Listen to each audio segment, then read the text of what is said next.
இன்றைக்கான வீடியோவில் வந்து பார்த்தீங்கன்னா 2 ஆர்டிகல் சம்மந்தமான கொஸ்டின்ஸ் பார்க்கலாம். ஃபஸ்ட்டு கொஸ்டின் வந்து அரசு பொது சுகாதாரத்தை மேம்படுத்த வேண்டும் என்பதில் கீழ்காணும் விதிகளில் எது சரியானது அப்படின்னு சொல்லி கேட்டிருக்காங்க. ஸோ அரசு பொது சுகாதாரத்தை மேம்படுத்த ரொம்ப முக்கியமானது. ஸோ நமக்கு ஆப்ஷனில் பார்த்தீங்கன்னா ஆர்டிகல் 43, 49, 48, 47 கொடுத்துருக்காங்க. ஸோ இது எல்லாமே எந்த பகுதியில் வருது அப்படின்னு பார்த்தீங்கன்னா டிபிஎஸ்பியில் வருது, டைரக்ட் பிரின்சிபல் ஆஃப் ஸ்டேட் பாலிசியில் வருது. ஸோ ரொம்ப முக்கியமானது. இதுக்கு ஆன்சர் வந்து ஆர்டிகல் 47. அப்போ அரசு பொது சுகாதாரத்தை மேம்படுத்தணும் அப்படின்னு கேட்டாலே நமக்கு 47 அப்படின்னு தெரிஞ்சிருக்கணும். ரெண்டாவது கொஸ்டின்ஸ், பிச்சை எடுத்தலை குற்றம் என்று கூறக்கூடிய விதி. ஸோ இதில் நிறைய பேர் கன்ஃபியூஸ் அடிப்பாங்க. ஸோ இது வந்து அடிப்படை உரிமையிலேருந்து வரக்கூடியது.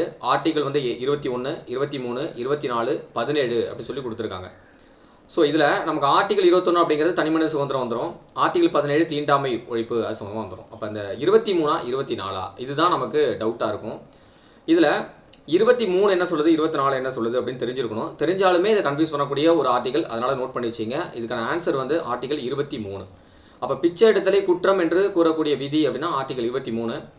அப்போ 23 என்ன சொல்லுது? இது இல்லாமல் வேறு என்ன சொல்லுது அப்படின்னா தேவதாசி முறை ஒழிப்பு சட்டம் இருக்குது பார்த்தீங்களா. அப்போ தேவதாசி முறையை பற்றி ஒழிப்பு சம்மந்தமாக பேசக்கூடிய ஆர்டிகலும் 23 தான்.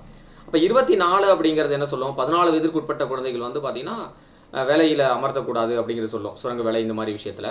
ஆனால் ஆர்டிகல் 23 அப்படிங்கிறது அது ஆணாக இருக்கலாம், பெண்ணாக இருக்கலாம், அதாவது சின்ன பிள்ளைங்களாக இருக்கலாம் அல்லது பெண்களாக இருக்கலாம், தவறான வேலைகள்லையோ அல்லது வந்து அடிமைப்படுத்துகிற வேலைகளையோ ஈடுபடுத்தக்கூடாது அப்படிங்கிறத பற்றி பேசியிருக்கோம்.